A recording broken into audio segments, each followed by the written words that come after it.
नमस्कार, मैं हूं कनुप्रिया सत्तन और आप देख रहे हैं खबर 100 न्यूज। आइए नजर डालते हैं आज की कुछ खास खबरों पर, लेकिन उससे पहले रुक करेंगे आज की हेडलाइंस की ओर। पीसी शर्मा का आरोप, जेईई परीक्षा में भाजपा का मैनेजमेंट फेल।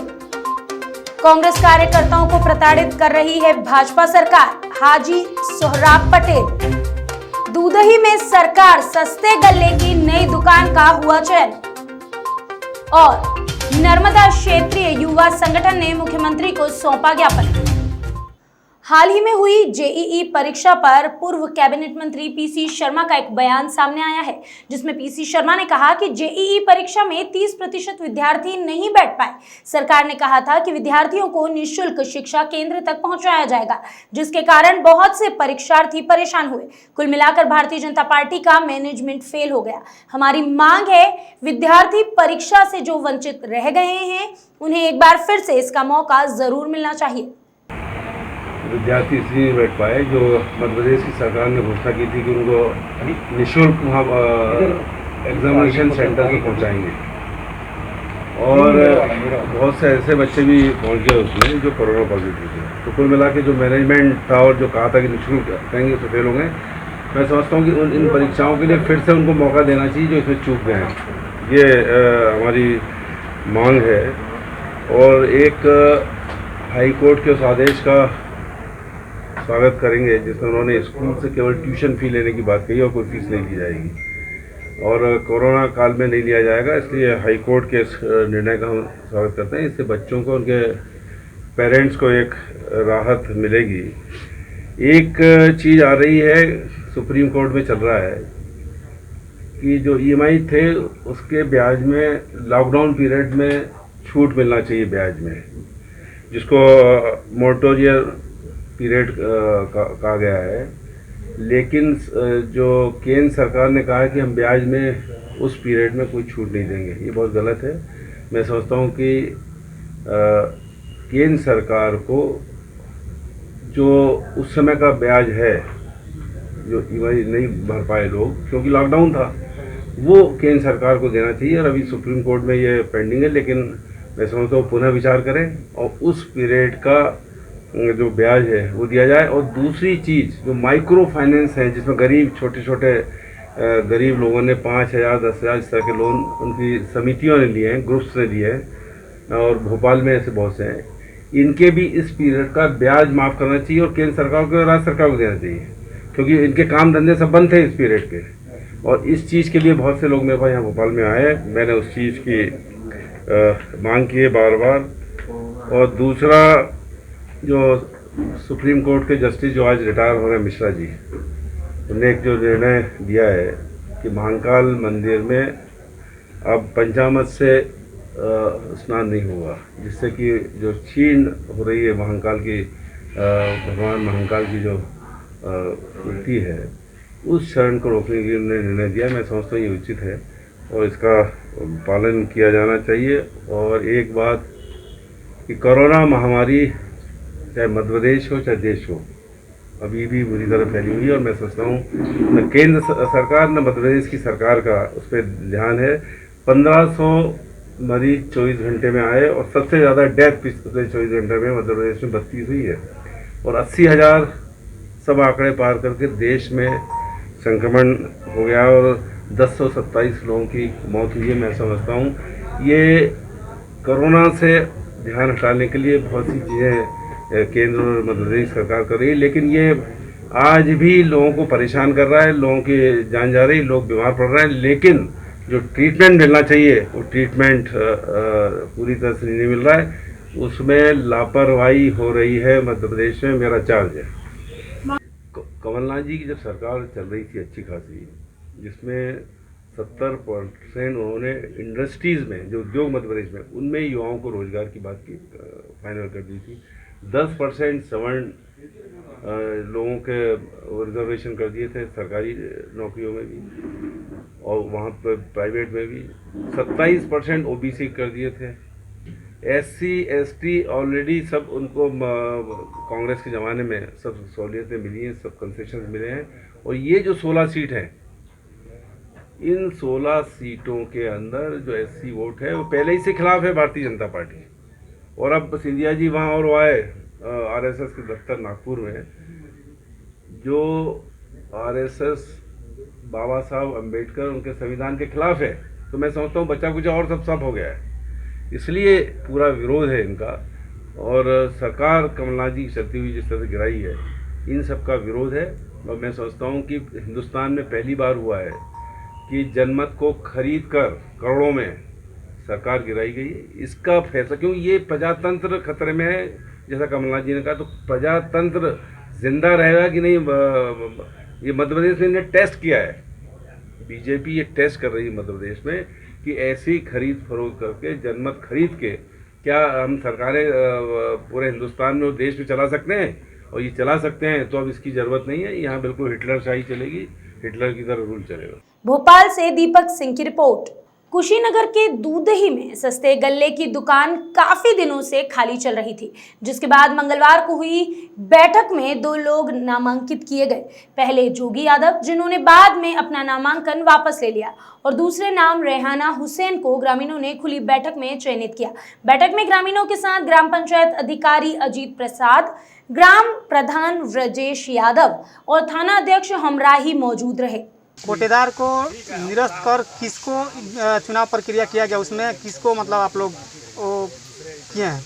हम लोग रेहाना खातून को सपोर्ट कर रहे थे और रेहाना खातून विजयी हुई। अच्छा, क्या आप लोग को मतलब ये संतुष्ट हैं कि ये जो कोटेदार बनी है वो हमको मतलब समय से राशन देंगे? सारे सब लोग संतुष्ट हैं और हम यही उम्मीद रखते हैं कि वो बढ़िया से काम करेंगे। जैसे पिछले कोटेदार जो हमारे चोरी में पकड़े गए, तमाम उन पर आरोप लगा, वो आरोप से वंचित रहे और बढ़िया से कोटा अपना संचालन। नहीं, आवाज़ उठाया गया था, लेकिन उसमें प्रक्रिया लंबा चला और 1 साल तक हम लोग लड़े और उसके बाद हम लोग विजयी भी हुए हैं।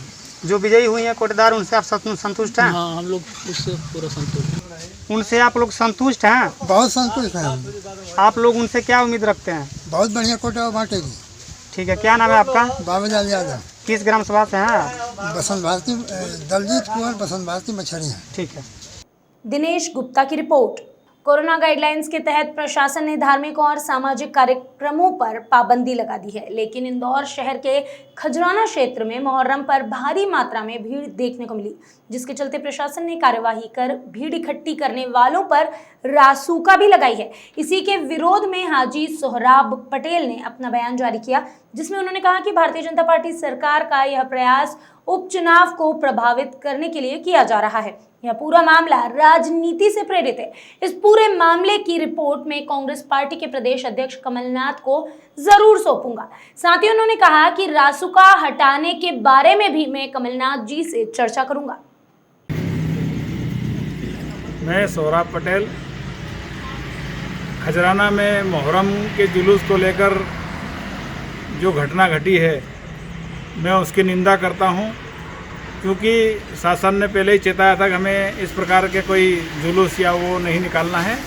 मैं उसकी घोर निंदा करता हूं। इसी के साथ साथ एक जनप्रतिनिधि पे जो कार्रवाई की गई है, बगैर जांच किए, बगैर भेदभावपूर्ण तरीके से जो कार्रवाई की गई, उसकी मैं निंदा भी करता हूं। मैं मुख्यमंत्री जी से भी मांग करूंगा, समस्त हमारे प्रदेश कांग्रेस कमेटी के अध्यक्ष कमलनाथ जी से भी मैं चर्चा करूंगा कि जिस तरीके से एक जनप्रतिनिधि को जो भारतीय जनता पार्टी को छोड़कर कांग्रेस में शामिल हुआ था, उसका बदला लेते हुए जो कार्रवाई उन पे की गई है, मैं उसकी निंदा करता हूं।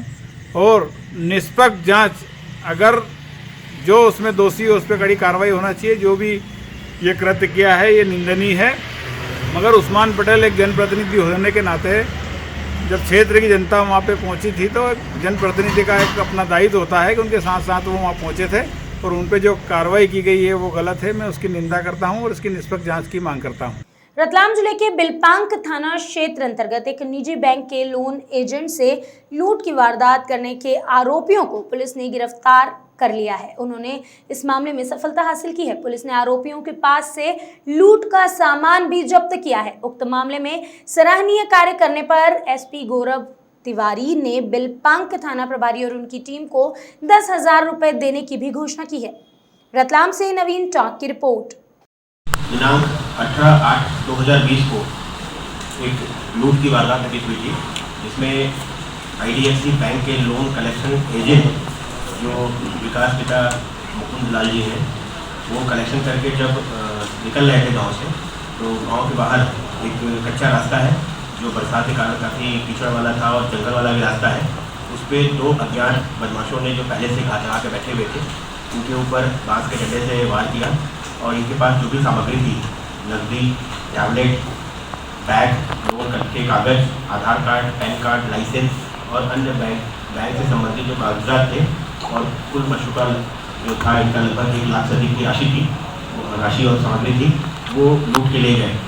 इसमें मामले की गंभीरता को देखते हुए थाना प्रभारी दिलबाग श्री विजय मिश्रा जी ने इसमें तत्काल मामला पंजीबद्ध किया। धारा 394, 397 IPC का मामला पंजीबद्ध किया गया और ये और इनकी थाना दिलबाग की टीम सतत इसमें विवेचना में लगी थी। मुखबिर तंत्र को एक्टिव किया इन लोगों ने, साइबर की भी मदद ली इन लोगों ने और देखा जाए तो लगभग 10-12 दिन के अंदर ही इन लोगों ने पूरे लूट की वारदात का खुलासा किया है और इसमें जो भी सामग्री लूट के ले गए थे आरोपी, उनको 100% बरामदगी की है इन्होंने। इसमें बताना चाहूँगा कि जो अभी तक इन्होंने पूछताछ किया और जो तथ्य सामने आए हैं, इसमें ये बात सामने आई है कि जो घटना है, ये जो कलेक्शन एजेंट है, ये गांव मसवारिया जो कि थाना भाट पचराना जिला उज्जैन का लगता है, वहाँ पर कलेक्शन एजेंट ने कलेक्शन किया। उसके बाद ये जब निकले तो उसके पहले ये लोग योजना बना के रखे थे, क्योंकि लॉकडाउन के दौरान कलेक्शन आदि चीज़ें बंद की गई थी। इनको मालूम था कि ये पिछले 3 महीने का जो भी बकाया है वो कलेक्ट करके ज़्यादा राशि इनके पास होगी, निकलेंगे ये। तो इसमें कुल 6 लोग हैं जिन्होंने इस घटना को अंजाम देने में या तो प्लानिंग किया या कॉन्स्पिरेसी किया या खुद लूट की घटना को अंजाम दिया। तो इन लोगों ने जो मसवारिया में संदीप शर्मा करके व्यक्ति के घर पर ये कलेक्शन एजेंट ने पूरा कलेक्शन किया, उसके बाद वहाँ से निकला। तो वहाँ से निकलने के 2 रास्ते हैं, एक तो रुनीजा होके जाता है और दूसरा भीलखड़ी होके जाता है। ये इनको डाउट था कि किधर से जाएगा, इनको ज़्यादा संभावना थी कि ये रुनीजा होके ही जाएगा। तो ये लोग पहले से रुनीजा वाले रास्ते पर हाथ लगा के बैठे थे, लेकिन संदीप शर्मा चूँकि जैसे घर पे कलेक्शन चल रहा था, वो इनको लगातार अपडेट दे रहा था और जैसे उसने देखा कि ये रुनीजा न जाकर भीलखड़ी के रास्ते से जा रहे हैं, इनको अवगत कराया और इन लोगों ने फिर भीलखड़ी की जगह पहुँचकर वहाँ पर घटना को अंजाम दिया। क्योंकि घटनास्थल जो है, आप में से कोई गया होगा जरूर देखे होंगे, काफ़ी कच्चा रास्ता है, कीचड़ वाला रास्ता है, उस पर नेटवर्क कनेक्टिविटी भी नहीं मिलती है, मोबाइल से संपर्क भी नहीं हो पाता है। इसलिए देखा जाए तो घटना जो है ये दिन की थी, लेकिन थाना बिलबाग में रिपोर्ट शाम को पहुंची। मतलब फरियादी भी खुद पुलिस से संपर्क नहीं कर पाया। दूसरा, घटनास्थल को लेकर भी काफ़ी कन्फ्यूजन रहा कि उज्जैन का है, रतलाम का है, लेकिन थाना प्रभारी बिलबाग को जैसे ही पता चला, उन्होंने तत्परता से कार्रवाई की इसमें और इन्होंने कुल 6 आरोपियों को गिरफ्तार किए हैं। इसे बताना चाहूँगा 5 लोग तो इसमें आरोपी हैं, एक इसमें विधि विरुद्ध बालक भी है जो बाल अपचारी है। तो इसमें कुल अभी तक जो गिरफ्तार किए गए लोग हैं, ये सब गांव मसवारिया के ही हैं लड़के। इनमें एक जैसे रोहित पिता शशिकांत उर्फ शांतिलाल जी पाटीदार निवासी मसवाड़िया, गोपाल सिंह पिता ईश्वर सिंह राजपूत निवासी मसवाड़िया, लाला उर्फ विजय सिंह पिता रतन सिंह राजपूत निवासी मसवाड़िया, संदीप पिता रामचंद्र सुतार निवासी मसवाड़िया, अजय सिंह पिता ब्रजपाल सिंह राजपूत निवासी मसवाड़िया और एक विधि विरुद्ध बालक। इस तरह इनको गिरफ्तार करने के बाद इन्होंने जो इनसे पूछताछ की और जो मशरूका जब्त किया वो आपके सामने है। जितनी भी चीज़ें गई, मंगलवार को मध्य प्रदेश के मुख्यमंत्री शिवराज सिंह चौहान ने नेमावर का दौरा किया था, जहां मां नर्मदा के जल से कई गांव क्षतिग्रस्त हुए। उसी को लेकर नर्मदा क्षेत्रीय युवा संगठन ने मुख्यमंत्री को ज्ञापन सौंपा, जिस पर शिवराज सिंह चौहान ने कहा कि मैं आपकी हर संभव मदद करूंगा। मैंने हवाई दौरा किया था तो मैंने देखा कि नेमावर और नेमावर क्षेत्र से जुड़े अन्य गाँवों की क्या स्थिति थी। मैं आपकी हर संभव मदद करने के लिए तत्पर हूँ। अरुण पवार की रिपोर्ट।